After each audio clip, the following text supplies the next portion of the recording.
Who's the artist who lives inside of you? Not the artist that your resume says you are. Not the artist that your art teacher told you you are. Not the artist that your parents told you are. Not the artist that life tells you you are. But who's the artist who lives inside of you? The artist you tell yourself you are. Be that.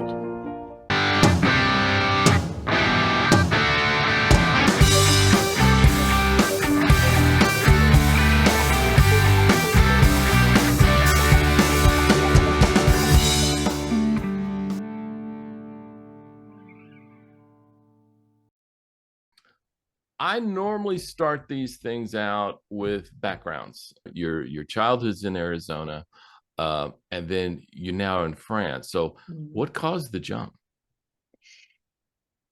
Well, the first time I came here to there's a tiny little village nearby, and there's a tiny little art school for American students there.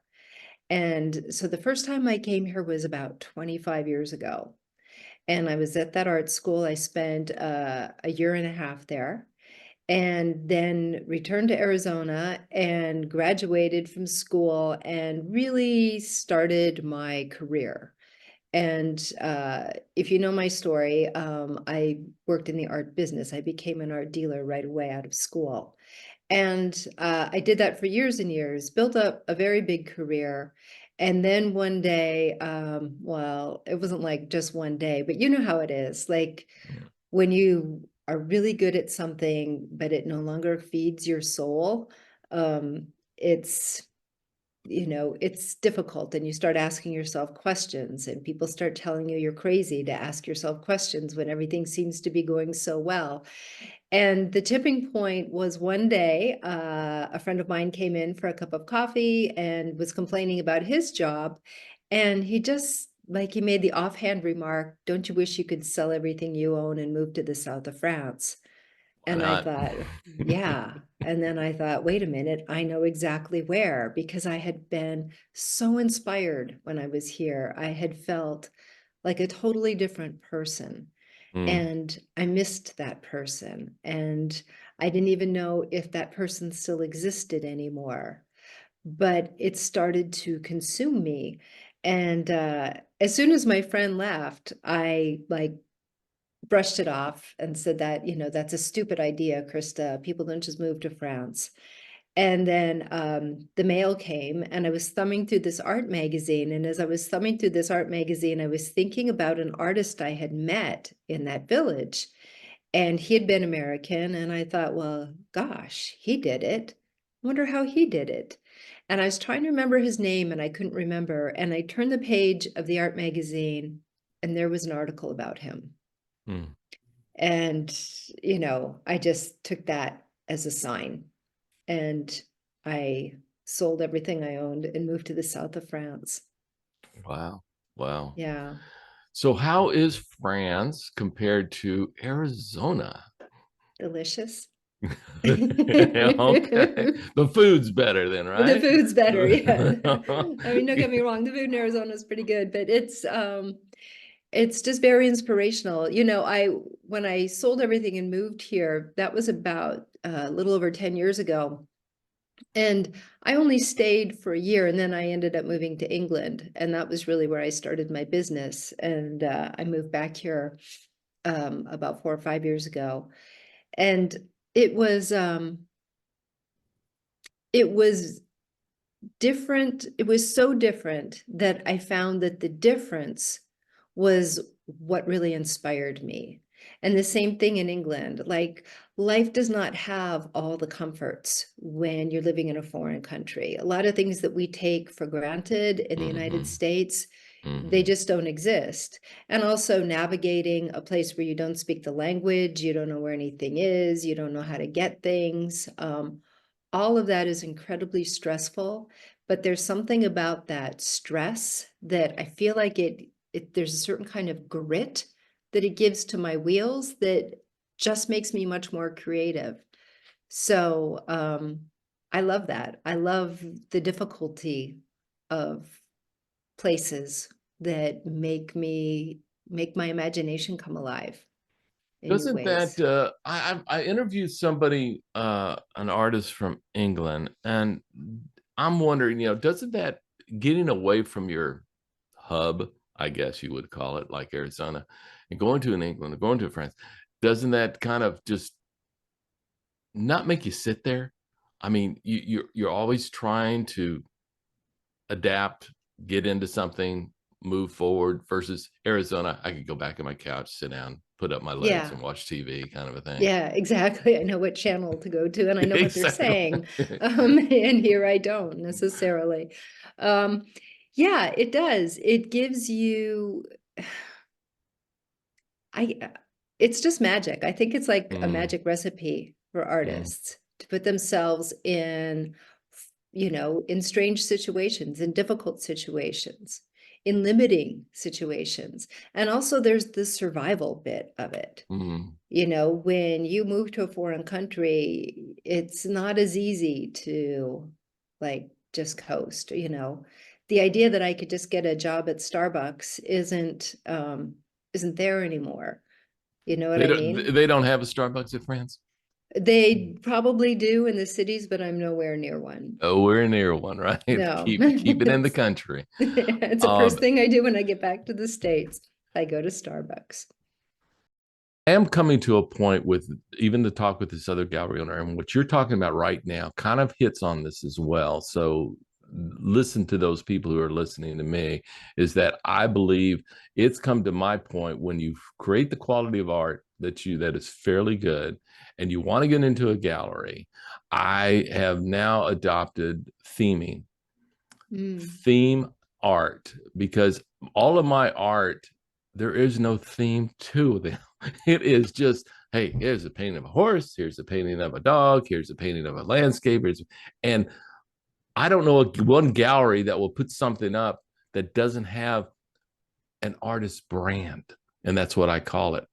If you make a brand that is your own story, that is your own story that stays with this, those I see as many in many galleries. I see them online all the time. Like, oh God, there's all sorts of artists who have brands as far as you can tell their art because they keep doing that same thing over and over. I came across one lady who was in an art affair and she did birds. And I know she could have done other types of art, but she did birds and she did them well. And she was known, like for the birds. So I feel that it is important, as what you're saying. I'm sorry I interrupted, but I feel that that is so important to brand your art once you get to a certain level that you can do this fairly well. Then you may have a better chance of getting into galleries, wouldn't you think? Right. And I call it your golden thread. Mm. What's the one thing that goes through all of your work and makes it yours? Mm. And it could be subject matter. It could also be, your use of color. It could be the way you paint. It could be, where there's, it's kind of endless, whatever you want it to be, whatever just makes it yours. That's what you want to look for. But it's you, isn't Yeah. it? I mean, it's something that you do. And here's one of the weaknesses I have. I'm not an illustrator. And the weakness I've come to find is that I can't create well. I'm not a creative, but I am an artist. I can paint and I can paint fairly well. But to create, because that's the first process in the process of painting, you are creating. So, what are you creating? I have no idea. That's why the abstracts go out there. I'm just going to push this onto a board and bang, I'll got to do something. Oh, now I've created something that kind of goes in. This is what I want.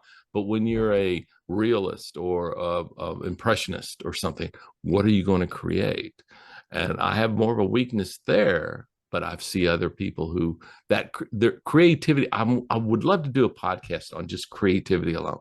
Where does creativity come from? And where do you consider yourself? Because I've come to the point where there are strong creators and there are weak creators.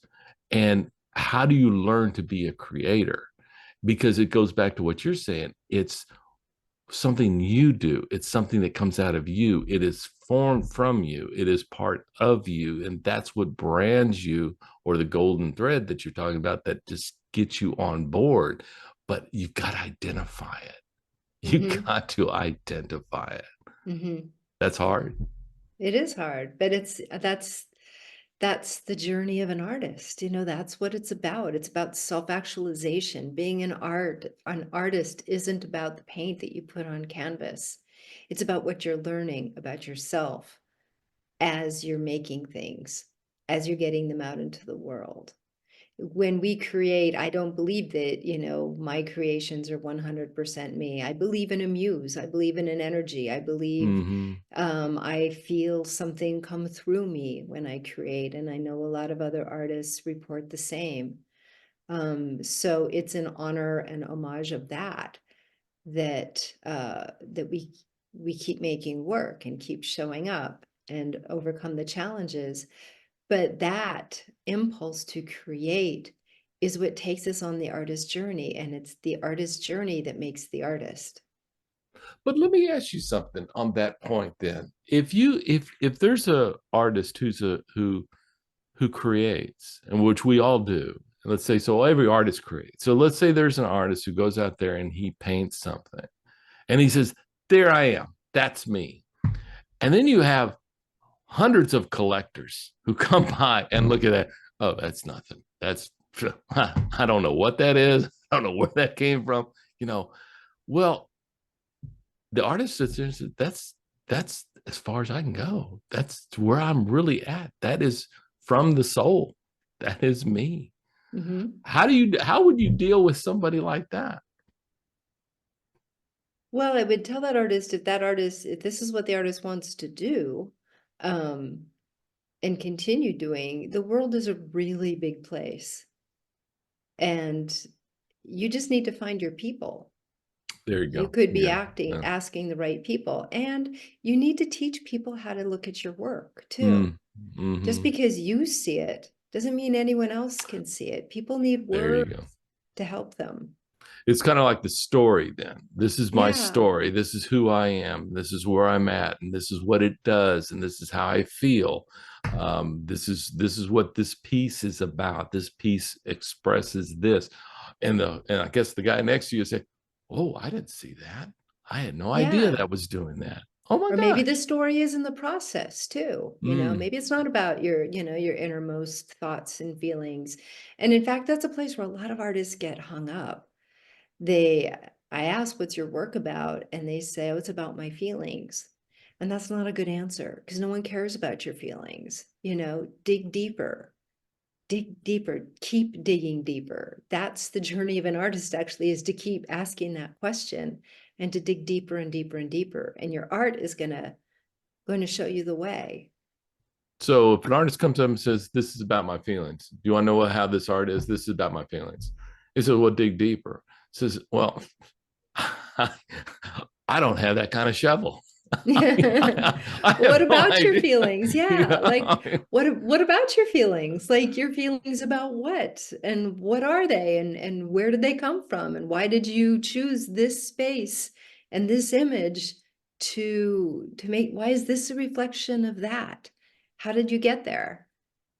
Where did you start? What inspired you? Who inspired you? What was your journey to get to this place where you made these marks on this canvas or this paper, or write these words in this book? Wow. Because I could see the evolution of an artist doing that. But the audience will change in that evolution. So not only are you looking for yourself, who you are, but you're changing as you go.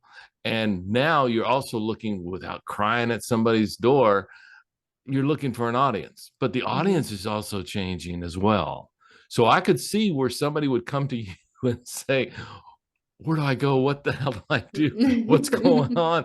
Because maybe they've evolved so much that they don't have any idea. It's like, oh, what satisfied somebody yesterday is not satisfying them today. Yeah. That happens a lot with established artists. And I've seen a lot of established artists, as more and more galleries are closing their doors. The galleries have always held the relationships. The galleries always held the mailing lists, and artists just simply showed up at the opening and drank the wine and were really charming. But when the galleries closed their doors, they were left with nothing. And they don't even know who their audience is. They don't have any way to contact them. So they have to start from scratch. Or, artists who do super well in one area, but just really, really want to make a change, really want to change their style or their brand or, whatever, their marketplace. And it's hard, but, the art historian Harold Rosenberger has this quote that I love. And he said that the number one job of an artist is to make an artist. Is great. I love that. That is, and even if you're not trying to make an artist, you're making one anyway. Exactly. That's your number one job. Selling the work, building a marketplace, that's another job. Not in America, it ain't. Not in America. In here, Let and me maybe say in something France. about that. Let Yeah, me say please something do. about I want that. to hear that. Because I really believe that this is a time when the paradigm needs to change. And artists cannot wait for the rest of the world to change that. We need to change it. And it starts with ourselves. This whole idea that success is defined by your bank account. Artists come to me all the time. I need to make $1 million from my art.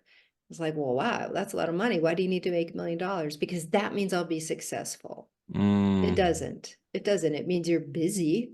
It means you're a successful marketer. But really, we get to define success for ourselves, and we should really take that power back.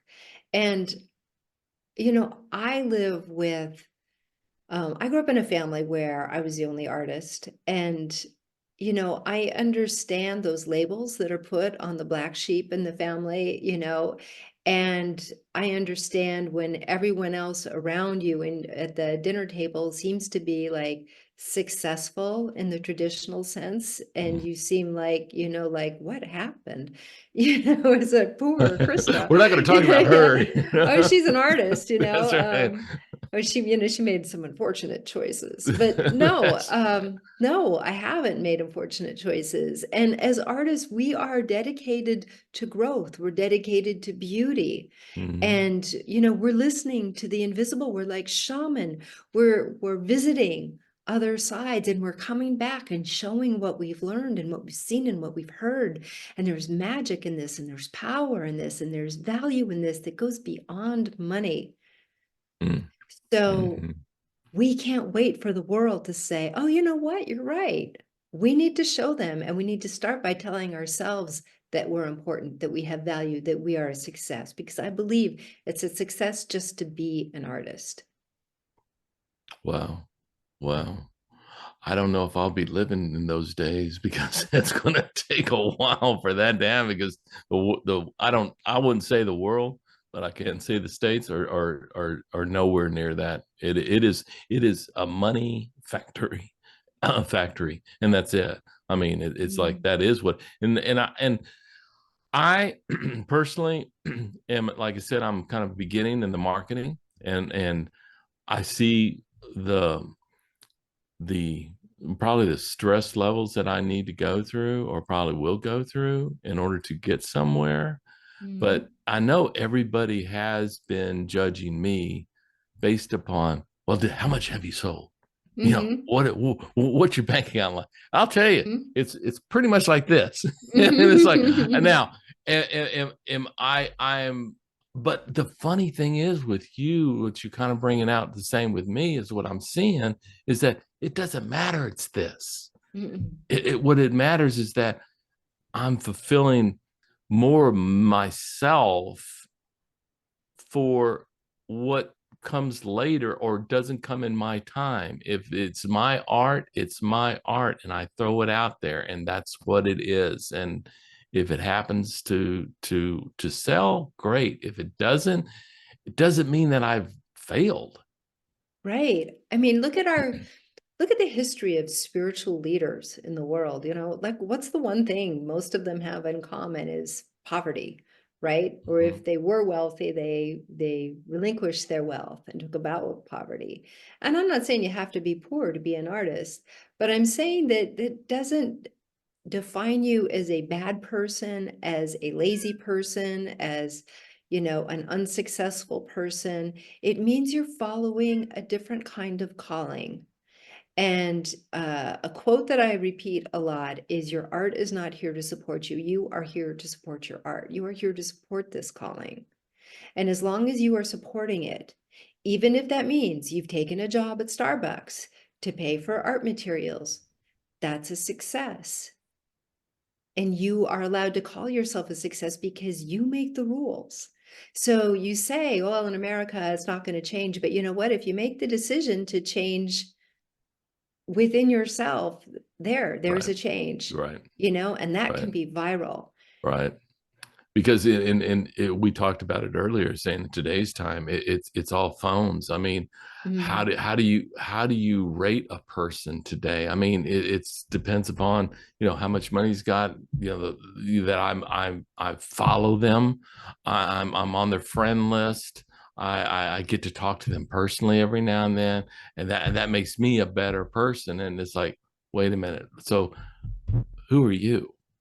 mm, I let's talk about yourself. And that's something that I've recently gone into, is that understand yourself first. And I think as an artist, I think there's where a lot of the drops are, because if your understanding of yourself is how many do you sell, and who do you sell them to, and how well they are, based upon those people that are out there that recognize me. That's who I am.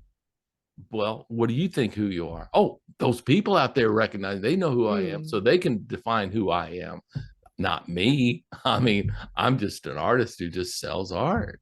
mhm. So I've turned this around too in myself. It's saying, the understanding, go back to like 101, you know, say hello to somebody, open the door for somebody, get Yeah, to know somebody, and then start knowing yourself, who you are and how you're built, and know that anybody else that you would say interferes with you, it's not interfering with you. It's their choice. It's not your choice. So be who you are, develop who you can be on your terms, as you're saying, and the way that you want.